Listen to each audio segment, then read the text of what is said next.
Alors, bonjour tout le monde. Bienvenue à ce webinaire qui est le dernier webinaire d'une série de 5 ou 6 qui, surtout pour les nouveaux administrateurs qui travaillent dans les écoles, bien sûr, mais on souhaite la bienvenue à n'importe qui, même si vous avez plusieurs années d'expérience. On est content de vous avoir avec nous autres cet après-midi. Alors, je me présente. Mon nom, c'est Pierre Campeau et je suis la personne qui est responsable des services d'apprentissage pour l'Association des directions et des directions adjointes franco-ontariennes. Alors, bienvenue. Et puis, aujourd'hui, je vais avoir comme co-animatrice Mme Andréane Fleck-Saito. Saito, c'est-tu comme ça qu'on dit ça, Andréane? Saito? Oui, c'est parfait. Alors, bienvenue à Andréane aussi, qui travaille pour Santé mentale scolaire de l'Ontario. Alors, voici comment le webinaire va fonctionner cet après-midi. C'est par exprès que vos micros et votre vidéo est en sourdine. Alors, il y a seulement moi et Andréane qui peuvent vous parler. Je vous invite, si vous avez des questions ou si vous voulez communiquer avec nous, d'utiliser la bulle chat qui se situe en bas de votre écran. Alors, je vais monitorer ce chat-là et vous allez pouvoir poser vos questions de cette façon-là. Je vais commencer par faire la reconnaissance du territoire. Alors, je tiens à souligner que les terres sur lesquelles nous sommes rassemblés partout en Ontario aujourd'hui font partie du territoire traditionnel de plusieurs peuples autochtones en Ontario.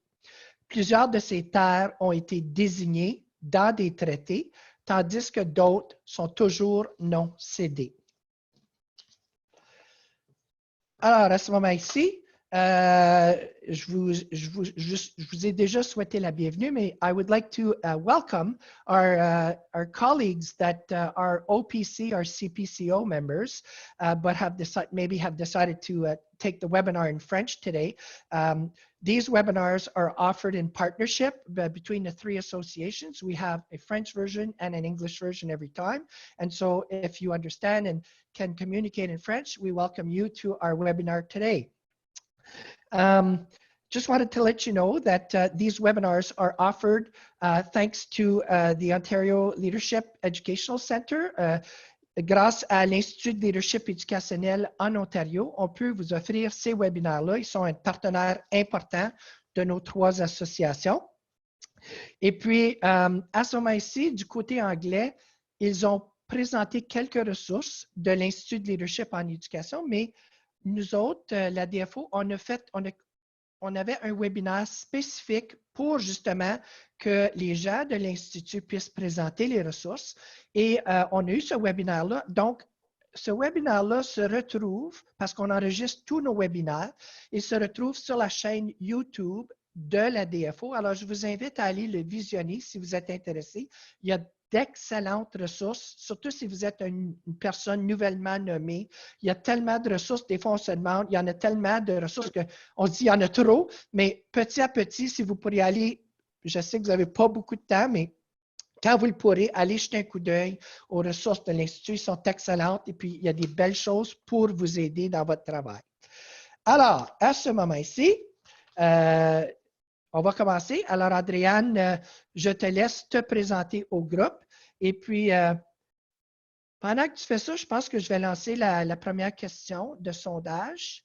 Alors, on va t'écouter, mais les gens, je vous invite à juste aller répondre aux questions qui sont là. Je vais vous donner 1 ou 2 minutes, pendant à peu près 1 minute. Mais Andréane, pendant ce temps-là, si tu pourrais juste dire qui tu es, puis qu'est-ce que c'est au juste la santé mentale scolaire de l'Ontario. Bien sûr. Bien, merci beaucoup de l'introduction, Pierre, pardon. Je l'apprécie énormément. Je remarque qu'il y a quand même un message dans la boîte de quelqu'un qui cherchait la version anglophone de ce webinaire. Donc, je ne me souviens pas trop de la date à laquelle c'était, mais aujourd'hui, en effet, c'est en français. Okay, I'm just going to answer in English. I see that there's a question here. The English webinar for this this theme was already happened, and so if you need to, you can access it though, but I'm not sure where OPC or CPCO have put it, but it was recorded, and so you'll be able to access that and check it out. I know there is a webinar on Wednesday, but it's part of the autism spectrum disorder. disorder series. And so the one about mental health and the resources has already happened in the English version. So, but if you understand a little bit of French, you're welcome to stay with us. OK. Alors, il y a des gens qui ont répondu. I'm going to end the poll. Et puis, I'm just going to share the results. Alors, vous pouvez voir, on a des directions adjointes et des directions qui sont avec nous autres. On a un bon mix de gens qui viennent de commencer, mais en bas de 5 ans, 66% des gens. Et puis, on a des gens de l'Est, du Centre et du Sud avec nous autres. OK, Adrienne. Tu peux partager ton... Merci. Donc, oui, alors juste pour me présenter, je vais juste faire un retour. Je suis Andréane Flexaito. Merci à Pierre. Et puis, je travaille avec un organisme qui s'appelle Santé mentale en milieu scolaire Ontario. En anglais, c'est School Mental Health Ontario. Et ça fait environ 7-8 ans que je travaille avec cet organisme. J'ai travaillé, je suis travailleuse sociale et avant, je travaillais au sein d'un conseil scolaire de langue française. Plusieurs expériences dans le milieu de la santé mentale des enfants et des adolescents depuis que j'ai commencé ma carrière. Alors, je vais commencer par partager mon écran avec vous. Une petite minute que j'y arrive. Pendant que tu fais ça, Andréane, je veux juste spécifier parce qu'on a eu un commentaire pour le sondage. On va vous envoyer un autre sondage à un moment donné, mais les questions dans le sondage sont formulées dans les 2 langues. Alors peut-être, je pense que dans le premier sondage, ça commençait en anglais, puis après ça, c'était en français, mais dans le prochain, ça commence en français, puis ensuite, il y a la version anglaise. Alors, ça fonctionne bien. On voit ton écran, Andréane.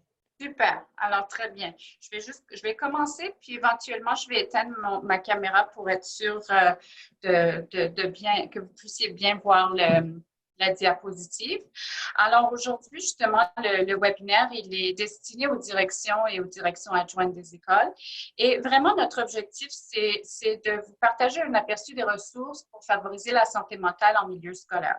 Donc, Pierre l'a déjà mentionné qu'il y a énormément de ressources. Et aujourd'hui, on a fait un webinaire justement pour vous partager ces ressources. Alors, je sais qu'on vit des drôles de moments dernièrement, donc je vous remercie énormément d'être ici avec nous. Ça me fait énormément plaisir aussi de pouvoir partager ce qu'on a avec vous. Et je vous laisse avec quelques petites paroles de soprano. Vous connaissez peut-être chanteur francophone qui avait écrit cette chanson pour nos héros quotidiens. Alors, on voit des héros quotidiens, des héros tous les jours. On en parle énormément dans les nouvelles. Et c'est vraiment important de souligner à quel point chacun joue un rôle si important pour assurer qu'on puisse vivre ces moments difficiles de pandémie de manière aussi saine que possible et tout en s'appuyant les uns et les autres. Alors, pour moi, d'un côté personnel, j'ai 2 enfants qui sont à l'école. J'ai un adolescent qui est en 11e année. J'ai une fille de 6e année. Et ils sont en train de vivre ça. On vit ça en famille. Et puis, j'ai été tellement rassurée par le travail des directions d'école et des enseignants pour appuyer le réengagement de mes enfants dans le processus d'apprentissage enfin, ça m'épate tous les jours de voir le travail qui se fait. Alors, je vous considère tous comme héros, des héros quotidiens si vous voulez. Donc, merci d'être là et du travail que vous faites.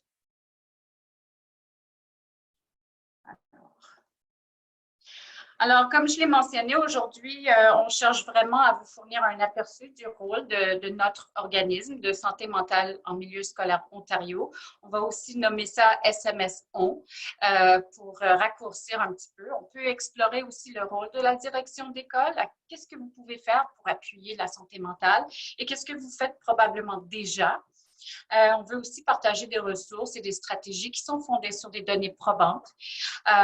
Et puis, ce qu'on aimerait vraiment atteindre comme objectif, c'est que vous puissiez savoir commencer à examiner les ressources qui sont disponibles pour vous, que vous puissiez à la fin de ce webinaire identifier au moins 3 ressources pour appuyer votre rôle et savoir identifier votre leader en santé mentale. Alors, je ne sais pas si c'est un nouveau terme pour vous, mais le leader en santé mentale, c'est quelqu'un qui est attitré à chaque conseil scolaire. Donc, on aimerait bien que vous les connaissiez naturellement.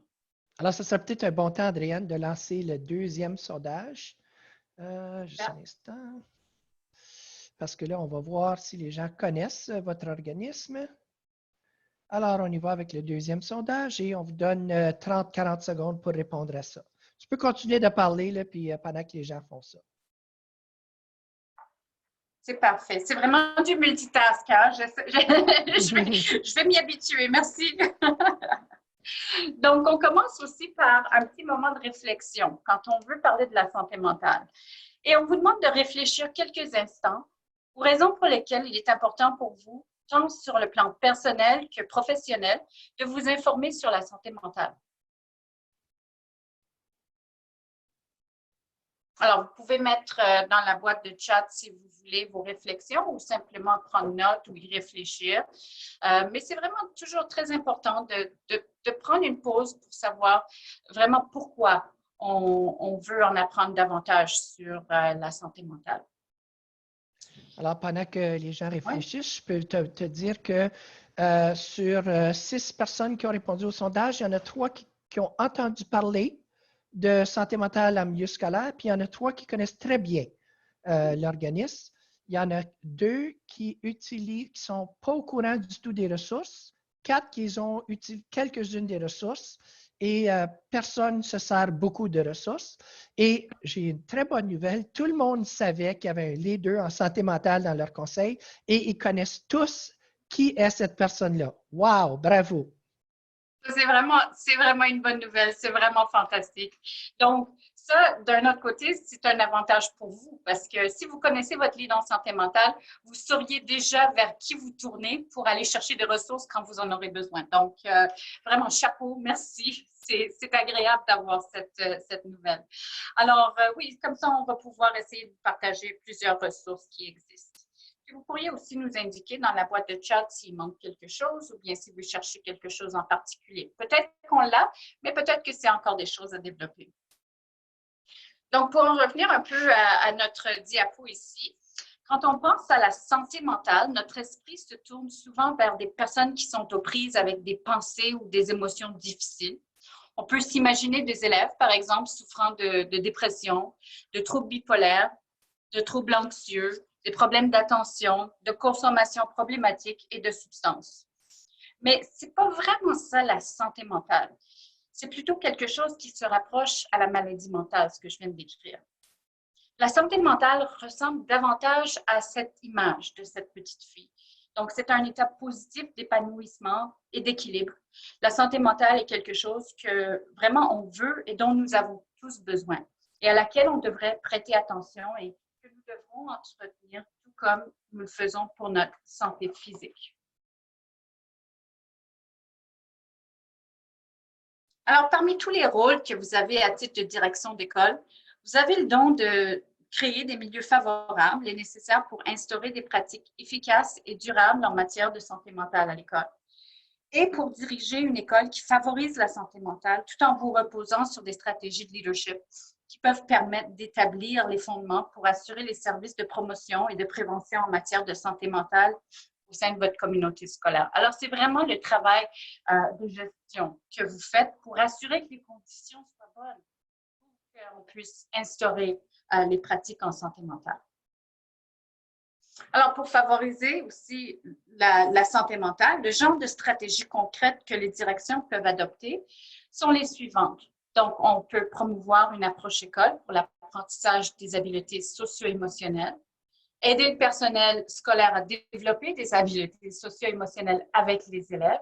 Donc, ça se fait en collaboration, si vous voulez. On peut favoriser l'apprentissage du personnel et des élèves en matière de santé mentale, de soutenir le leadership et l'identité chez les élèves, remarquer et obtenir de l'aide lorsque les élèves présentent des signes de problèmes de santé mentale et appuyer les membres du personnel lorsqu'ils remarquent que les élèves éprouvent des problèmes de santé mentale courants. Alors, ça, c'est en bref mais c'est gros. On reconnaît que c'est quand même des grosses stratégies concrètes. Mais l'équipe d'appui ou l'équipe santé mentale en milieu scolaire Ontario va quand même élaborer des ressources d'appui qui comprennent des stratégies et des connaissances de base en santé mentale pour vous aider sur ce cheminement. Alors, on vous a déjà demandé si vous connaissez votre leader en santé mentale.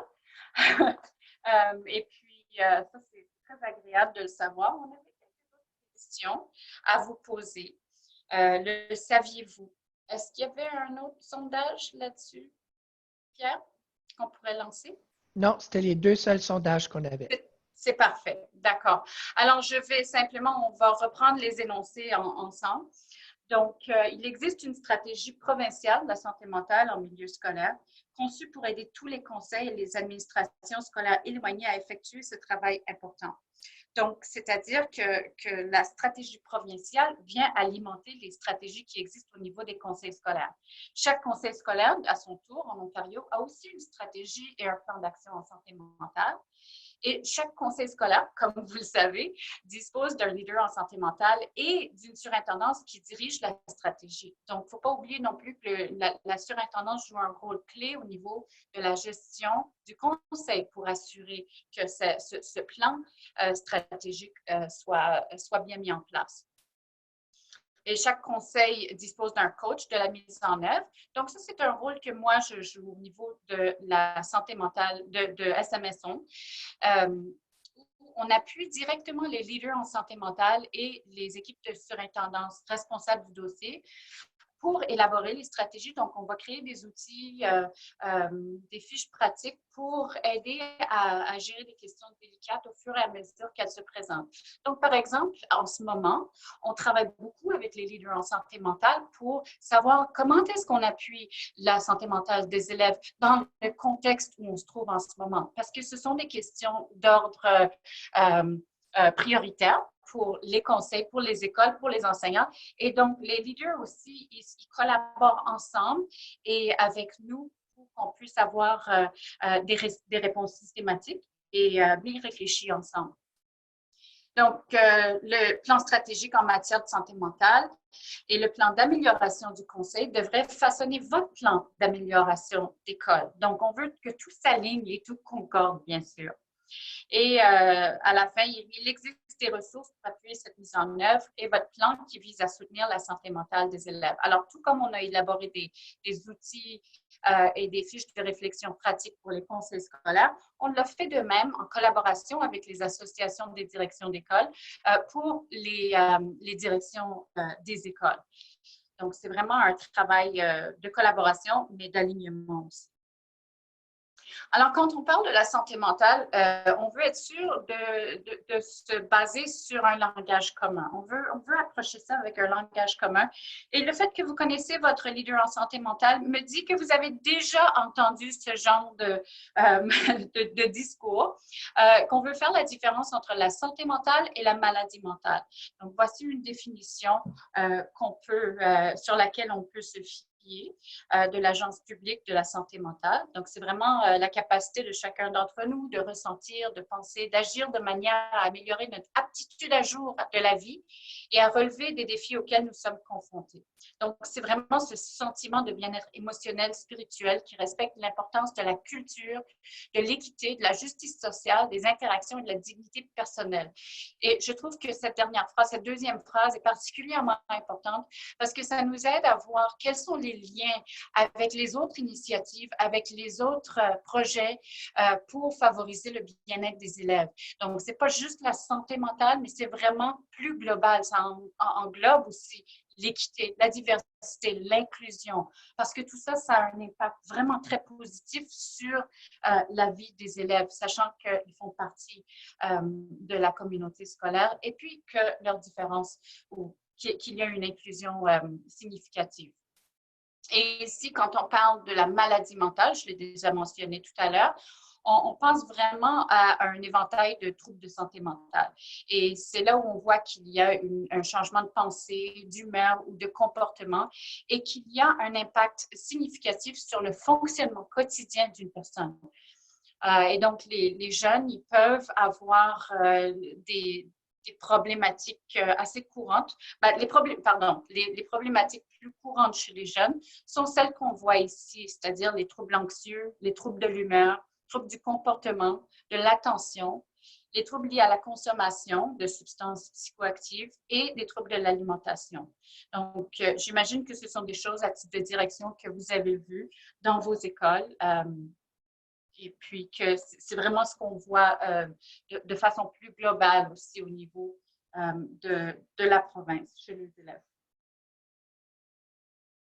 Donc, parfois, il peut être utile de penser à la santé mentale selon un continuum. Alors, vous voyez ici le continuum, qu'on se trouve tous quelque part dans ce continuum et notre expérience du bien-être ou de la maladie peut changer au fil du temps en fonction d'un certain nombre de choses.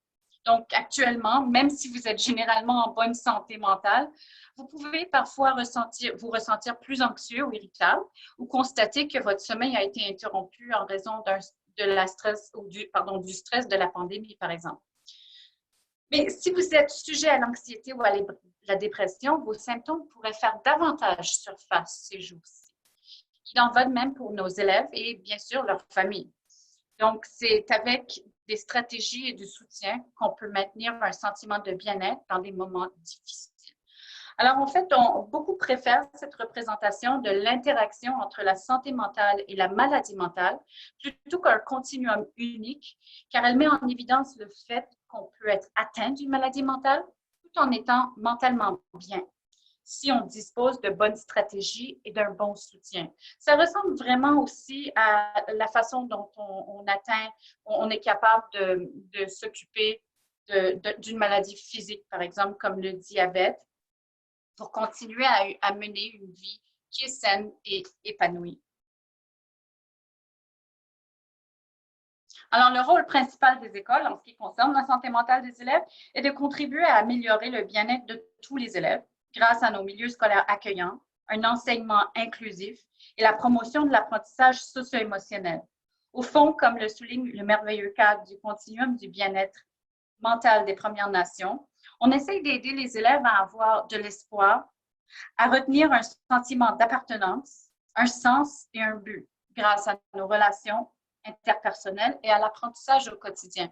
Et je crois que c'est largement ce que vous faites actuellement avec les élèves pendant cette période de pandémie aussi, c'est de garder un contact, de les maintenir engagés, de créer un sentiment d'espoir et d'appartenance. Comme je l'ai mentionné, c'est tellement important juste le fait de faire ce lien avec les élèves. Vous savez, la semaine après le congé de mars, on n'avait pas trop eu de nouvelles chez nous et tout d'un coup, ma fille a reçu son message vidéo de son enseignant et son humeur a complètement changé. Simplement de savoir que son enseignant avait pris ce pas, les avait rejoints et c'était vraiment une vidéo qui a duré peut-être 35 secondes, mais ça lui a complètement rechangé les idées et je trouve que c'est vraiment ça le rôle des écoles en ce moment.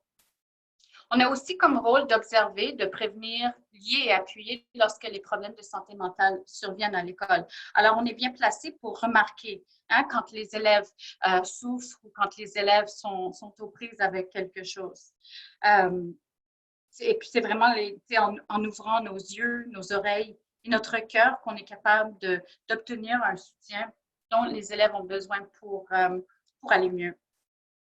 Alors ici, on a, je souligne une petite ressource qu'on a développée il n'y a pas longtemps, en fait, qui s'appelle Un appel. Et c'est vraiment un guide pour appuyer l'aiguillage. Alors, pour savoir quand est-ce qu'on a besoin d'aiguiller l'élève vers un service plus approprié, par exemple. Donc, je ne sais pas si on est capable de mettre le lien dans la boîte de chat. Mais sinon, on pourra certainement vous les partager par après. C'est ça. Alors, je voulais juste mentionner, Andréane, excuse-moi, je l'ai écrit dans le chat, mais tous les liens qui sont présentés, que tu présentes aujourd'hui, vont tous être envoyés dans un courriel en même temps demain. Parce qu'on a pensé qu'en les ouvrant pendant que tu parlais, c'était un peu trop. Alors, soyez sans crainte et soyez rassurés que vous aurez tous la chance d'aller ouvrir ces liens-là. Demain, on va les envoyer dans un courriel, vous les aurez tous. C'est parfait, merci beaucoup. Puis, est-ce qu'il y avait des questions pendant que, juste à ce point-ci? Pas de questions en ce moment-ci. Les gens apprécient qu'ils vont recevoir les liens. Excellent, parfait. Alors, j'ai parlé très brièvement santé mentale en milieu scolaire Ontario. Donc, on travaille avec les conseils scolaires.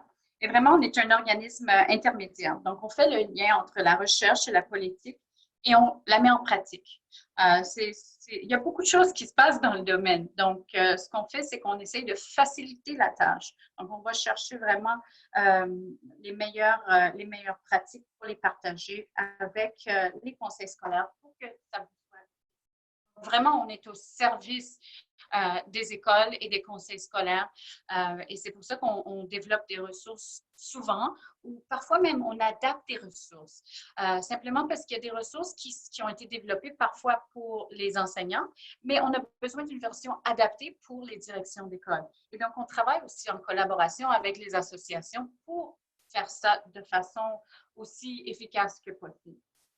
Donc, en tant qu'organisme, on accorde une attention particulière, comme vous le savez, à la politique et à la recherche, afin d'assurer que les pratiques fondées sur des preuves que nous développons soutiendront le personnel et les élèves de vos écoles. Donc, encore une fois, tous nos services de promotion et de santé mentale en milieu scolaire, de prévention et d'intervention précoce sont fournis gratuitement aux écoles de l'Ontario.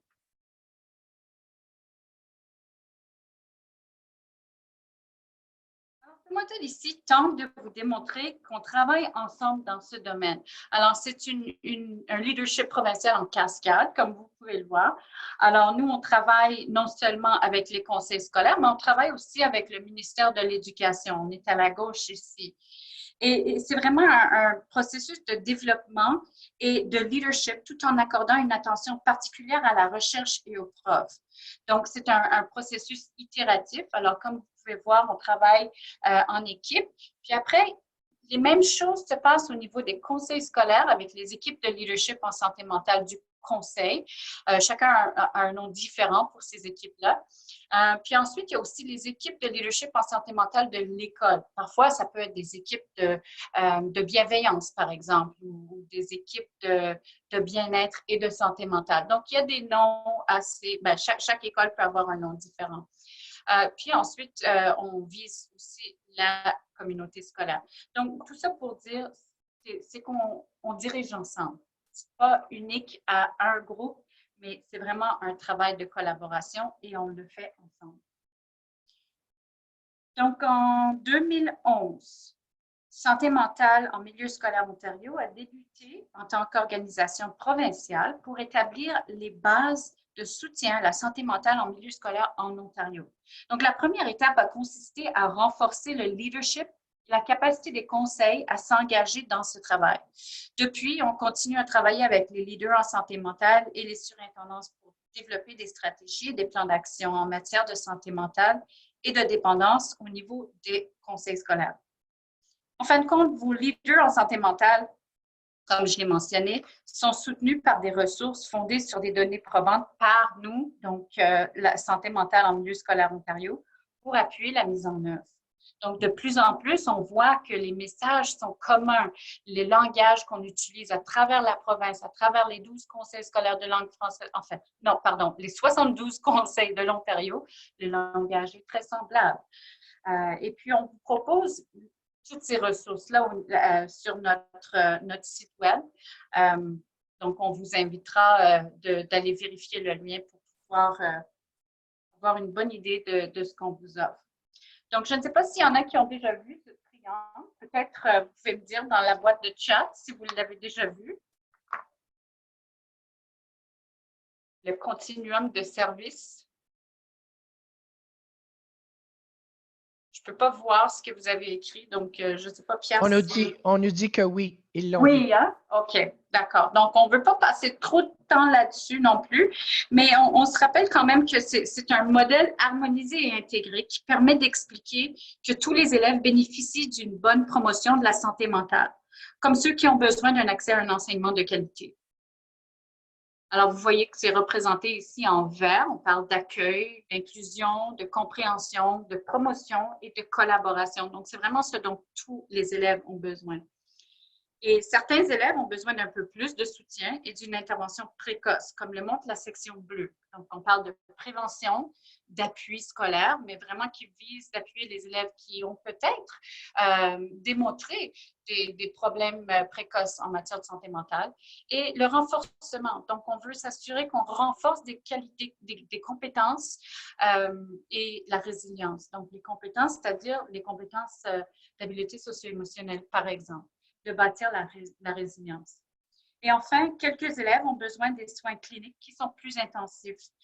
C'est ce qu'on voit à la pointe. Donc, c'est l'intervention, l'évaluation et le traitement. Mais on veut aussi se rappeler que tout ça, ça ne se fait pas seulement et uniquement au niveau des écoles ou bien des systèmes scolaires. C'est un travail qui se fait en collaboration avec la communauté. Donc, comme vous le savez, parfois, souvent, parfois, les élèves ont besoin d'être référés en communauté vers des services qui sont plus spécialisés. Et donc, c'est un travail aussi qui est très important que font les équipes de leadership en santé mentale pour assurer que ces protocoles existent pour favoriser les services.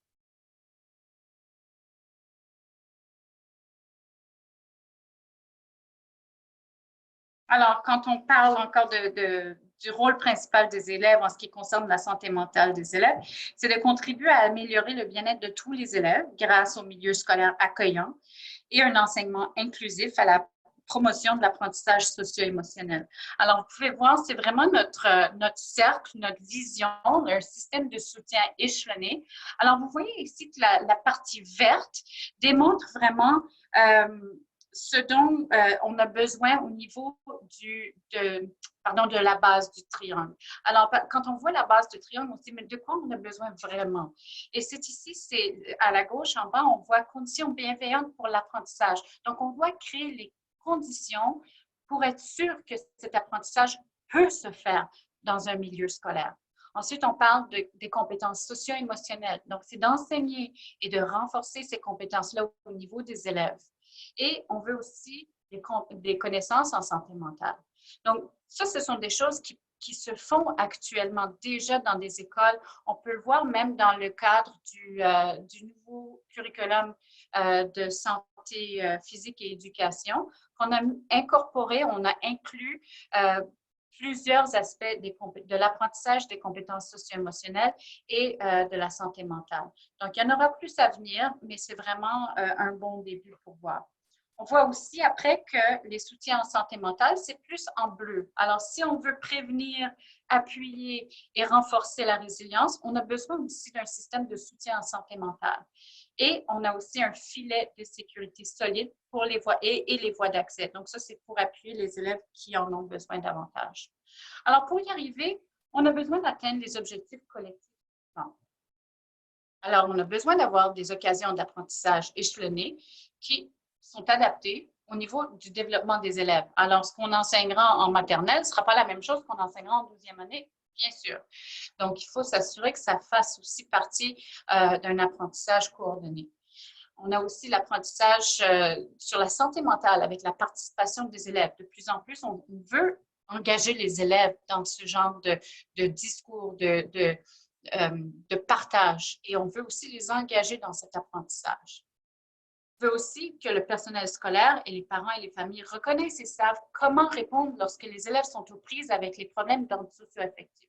Donc, ça, c'est en grande partie le pourquoi de nos ressources, c'est pour aider à reconnaître quels sont les signes précurseurs qui font que je vais peut-être demander de l'aide supplémentaire.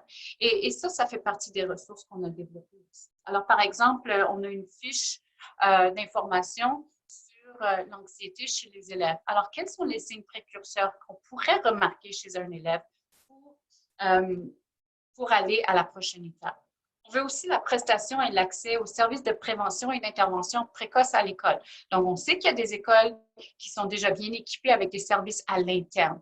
Donc, ça, il y a des processus spécifiques au niveau de vos conseils scolaires pour savoir comment on va y accéder? Alors, si vous ne le savez pas déjà, eh bien, il faut s'informer pour savoir où sont ces services et comment on va y arriver. Et ensuite, en violet, vous voyez un cercle de soutien famille-école solide vers les voies d'accès qui permettent d'accéder aux services. Donc, on a aussi un cheminement au-delà d'avoir des services à l'interne, il y a des services à l'externe. Et puis, il faut connaître la distinction et comment y accéder, bien sûr.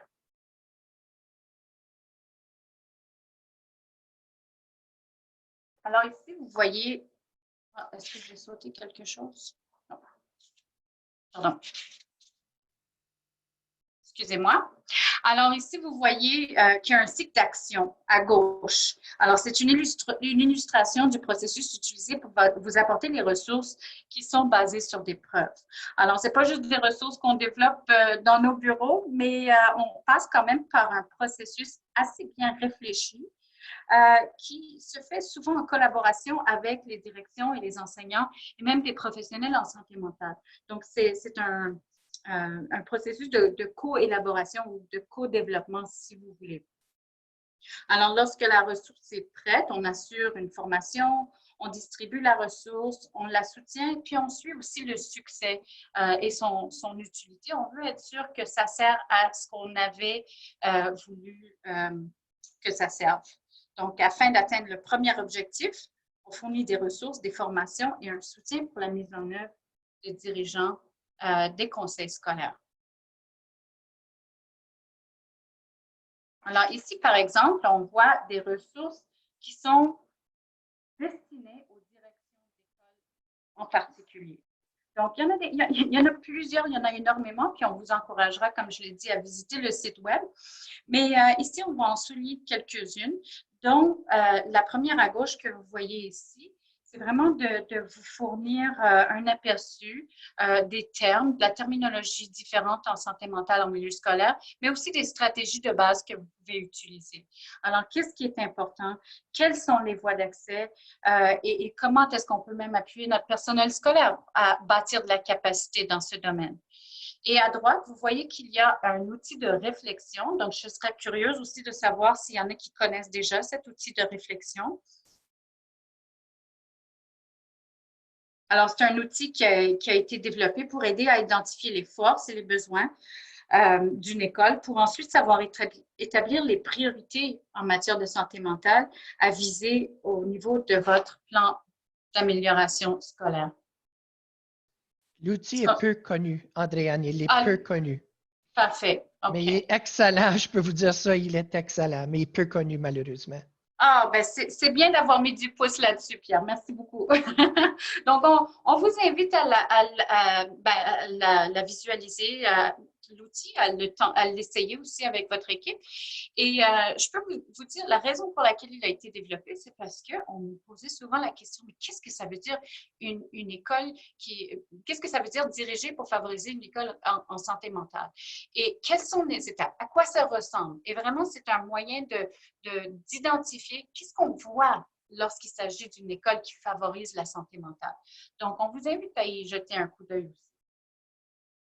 Alors, comme vous pouvez voir, j'en ai parlé souvent, mais voici une des pages de notre site web et c'est vraiment une section qui est désignée pour les directions d'école, directions de service et les leaders du système. Donc, on vous invite à y jeter un coup d'œil. On parle ici en bas à gauche de votre rôle. Pour en savoir plus, vous pouvez aller accéder à des modules d'apprentissage, les stratégies de leadership et puis ensuite aller de l'avant, c'est comment passer à l'action. Donc, encore une fois, les ressources que j'ai mentionnées, elles seront toutes disponibles ici. Si jamais vous ne le savez pas, vous pouvez demander à votre leader en santé mentale de vous aider à le trouver. Alors, voici encore un aperçu de ce que vous trouveriez sur le site web. Donc, pour aller un peu plus en détail, désolée, c'est un petit peu flou, mais vous pouvez voir sous « Explorer par thème » à quoi ressemblent des milieux scolaires et des salles de classe qui favorisent la santé mentale. Donc, vous allez trouver qu'il y a des mini-tutoriels aussi sur ce site web qui peuvent vous aider à un peu mieux connaître les ressources et même agrandir, accroître vos connaissances en santé mentale.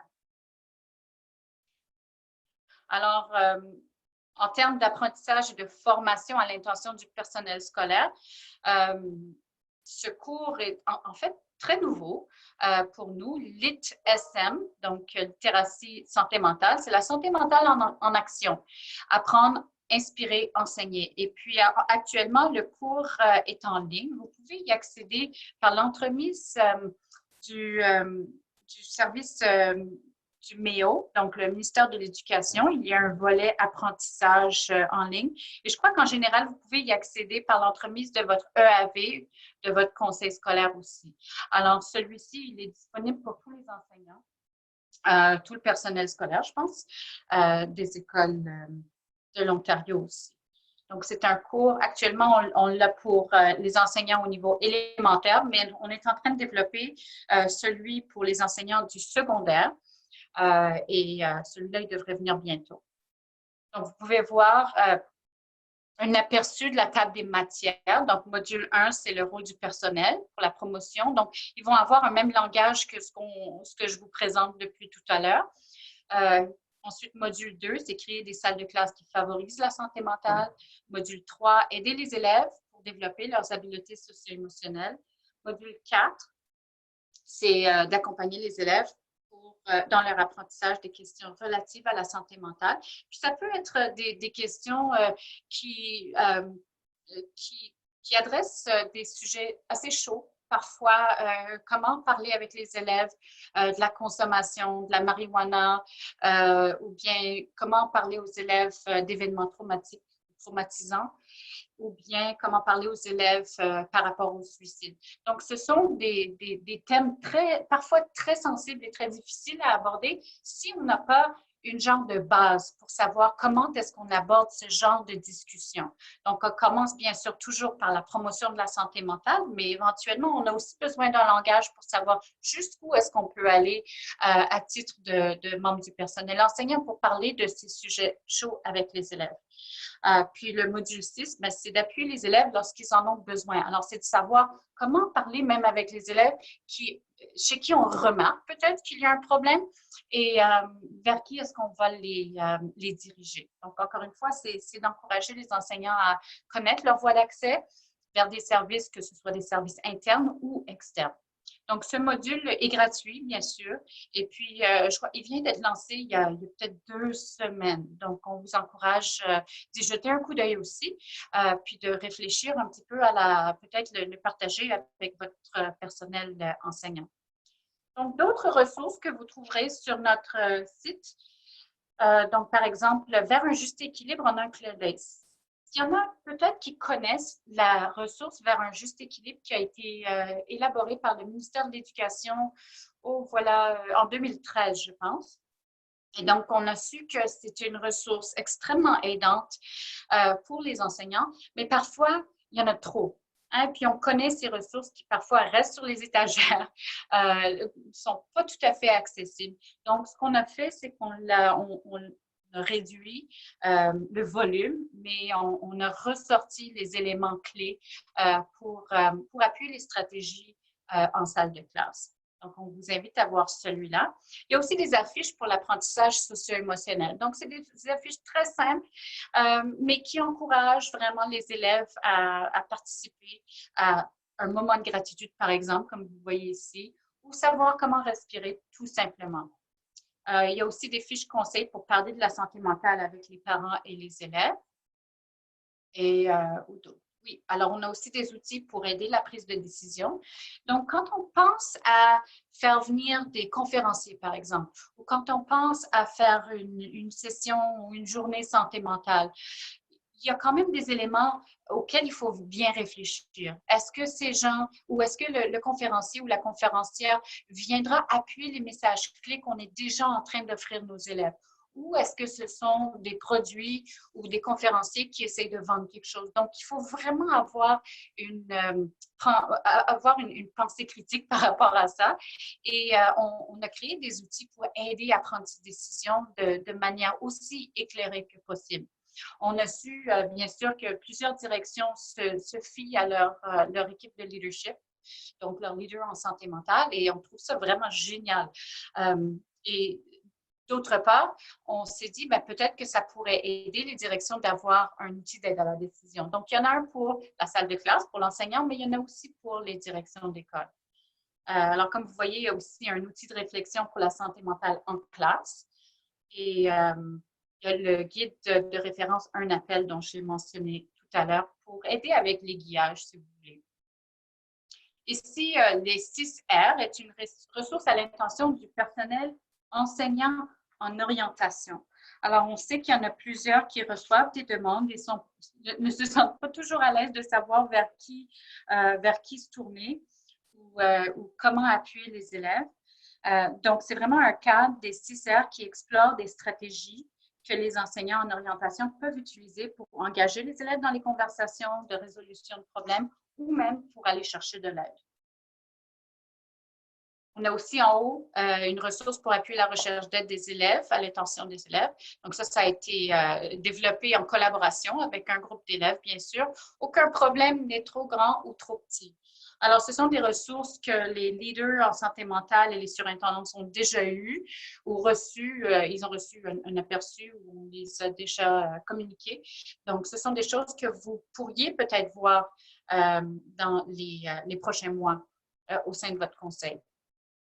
Et nous avons aussi travaillé un partenariat récemment, comme vous pouvez voir, le Carrefour aux ressources en santé mentale des jeunes de la COVID-19. Donc, on a travaillé avec un organisme qui s'appelle jack.org, donc un organisme qui vraiment mobilise les élèves, les jeunes pour parler de la santé mentale, pour aller chercher de l'aide.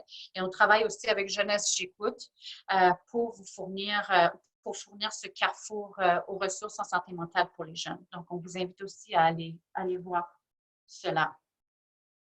Donc, pour continuer au niveau du plan d'action, notre plan d'action, on est à numéro 2.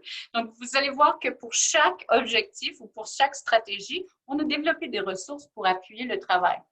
Donc, l'objectif est de fournir des possibilités d'apprentissage socio-affectif de manière séquentielle et adaptée, comme je l'ai déjà mentionné.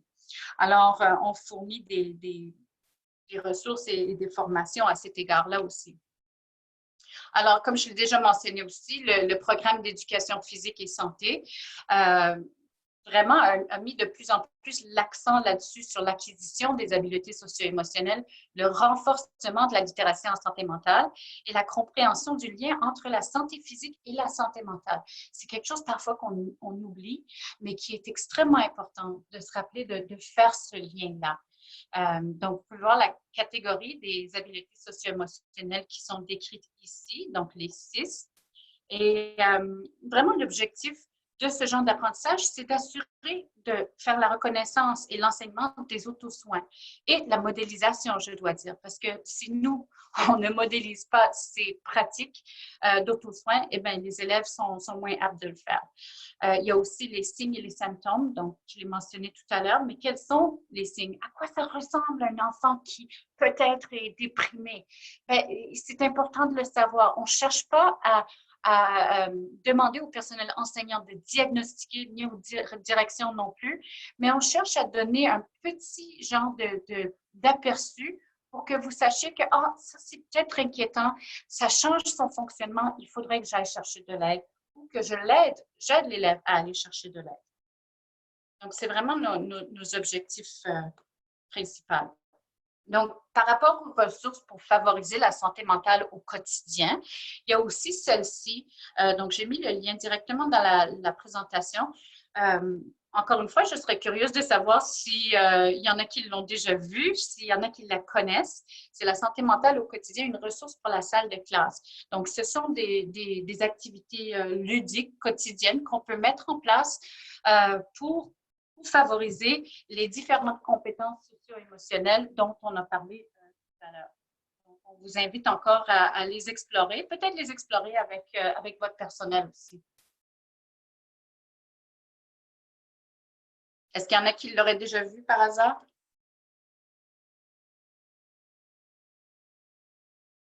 Donc, celle-ci, en fait, la santé mentale au quotidien, cette ressource, elle est destinée pour les élèves à l'élémentaire. On est en train de développer une version secondaire qui viendra bientôt.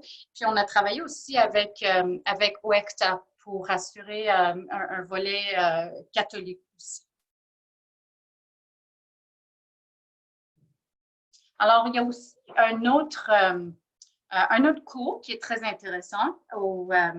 Celle-ci, c'est une autre ressource qui est en train d'être pilotée au niveau secondaire. Donc, je dis en train d'être pilotée. Vous savez peut-être que ça a été mis en attente pour l'instant, mais on a grand espoir qu'on pourra y retourner très bientôt. Donc, c'est un module qui s'appelle Habileté de vie, donc H2V, et c'est pour favoriser les compétences de la vie en exploration de carrière. Alors, tout comme le curriculum de santé physique et d'éducation santé physique, ils ont inclus dans ce curriculum l'apprentissage socio-émotionnel. Donc, ce module viendra complémenter le module de 8 leçons viendra complémenter finalement le cours, le programme cadre pour les élèves en exploration de carrière. Et voici le cours LIT-SM, dont je vous ai parlé tout à l'heure. Donc, c'est le cours en ligne qui vient tout juste d'être lancé il n'y a pas très longtemps. Donc, vous pouvez voir que c'est sur le site du ministère de l'Éducation. Et c'est celui-là qui comprend 6 modules en tout. Et le module 3, c'est en particulier pour aider les élèves à développer des habiletés socio-émotionnelles. Donc, on va explorer le fondement de l'apprentissage socio-émotionnel. Alors, qu'est-ce que c'est, puis à quoi ça sert et pourquoi c'est important? Les éléments clés de l'apprentissage socio-émotionnel et l'intégration des habiletés à l'intérieur et à l'extérieur de la salle de classe. Parce qu'on sait que ce n'est pas juste en classe que ça s'apprend, mais c'est en fait surtout à l'extérieur de la salle de classe que ça s'apprend ou plutôt que ça se pratique. Donc, ce module-là est vraiment destiné à cet objectif-là. Donc, pour poursuivre avec nos soutiens du plan d'action, cette stratégie, elle vise vraiment de faire participer les jeunes et les parents et les familles, ainsi que les adultes alliés, à l'élaboration et le partage des ressources. Donc, encore une fois, on parle de l'élaboration de la co-création avec les personnes clés avec qui on travaille. Donc, en fait, notre équipe a travaillé avec des élèves et on a fait un genre un groupe d'élèves a mené une campagne, si vous voulez, qui s'appelle On écoute. Donc, c'était l'initiative sur la participation des élèves.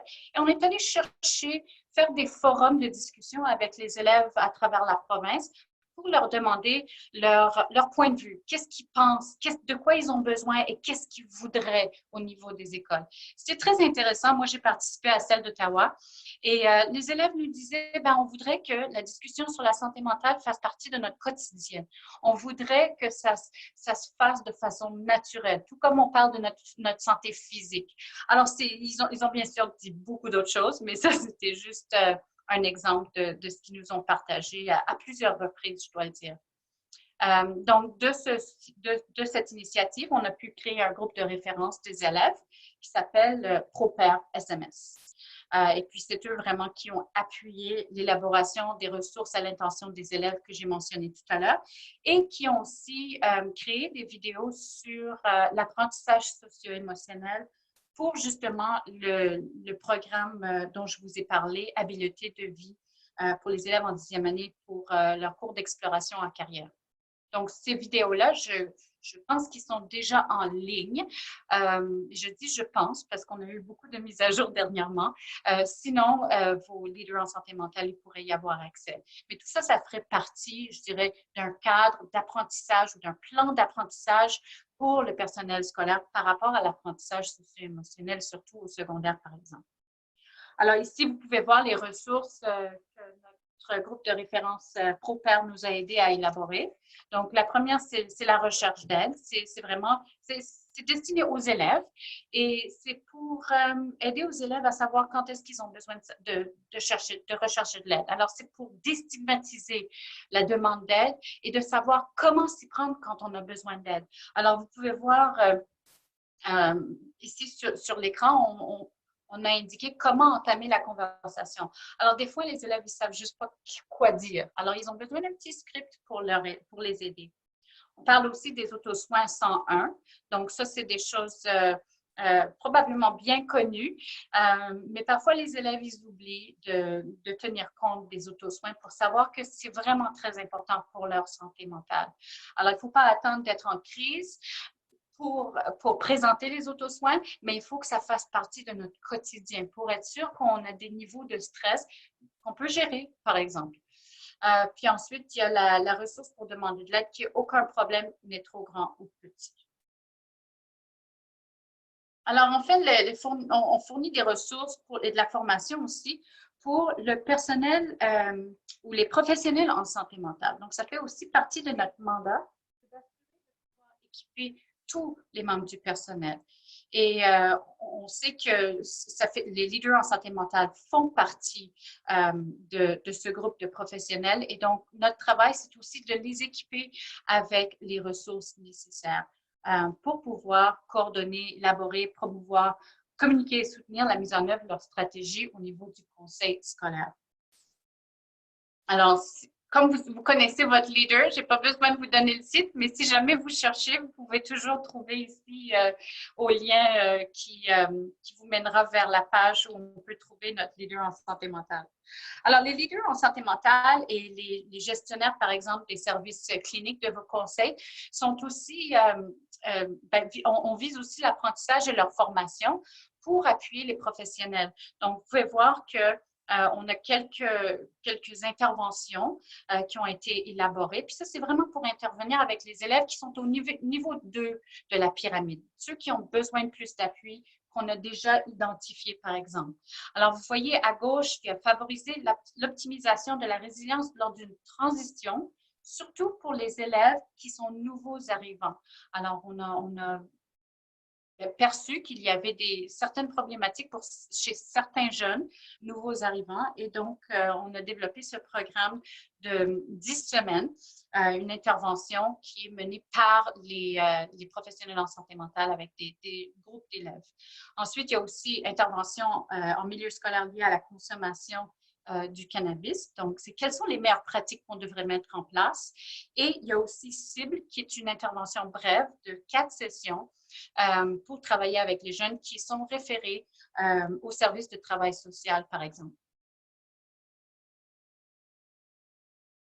Alors, au niveau du niveau 3, on fournit aussi des stratégies de la formation pour appuyer chaque rôle de professionnel qui répond vraiment aux besoins des élèves en matière de santé mentale. Alors, comme vous avez vu, notre approche, c'est une approche échelonnée, mais on fait ça aussi en cascade et selon les besoins. Donc, nos approches en matière de formation sont différenciées pour être sûr de répondre aux besoins précis du professionnel ou de la professionnelle du système qui en a besoin.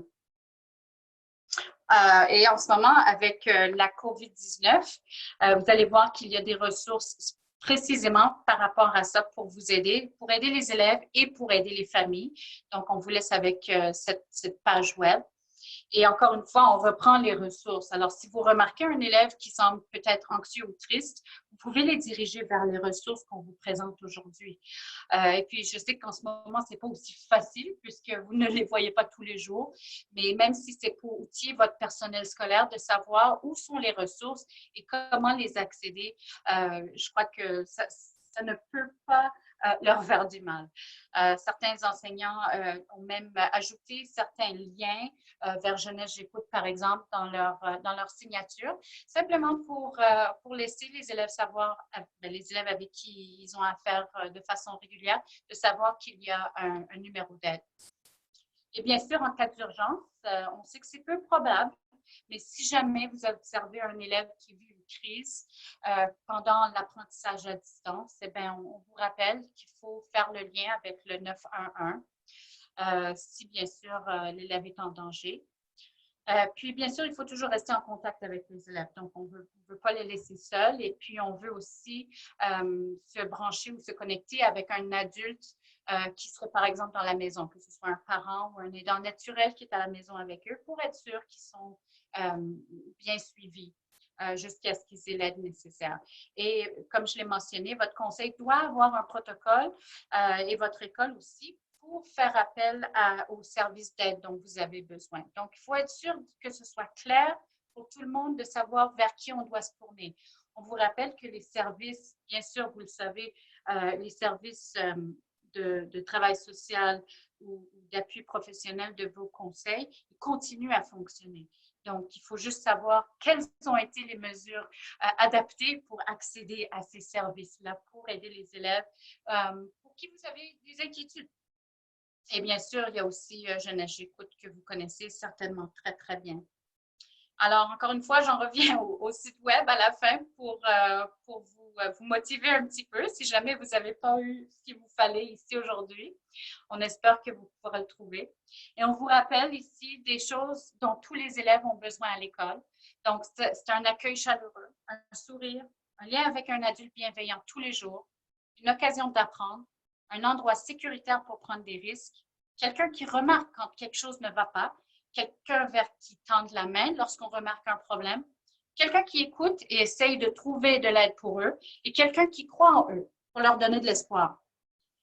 Et on vous rappelle que c'est la même chose pour les membres du personnel à l'école.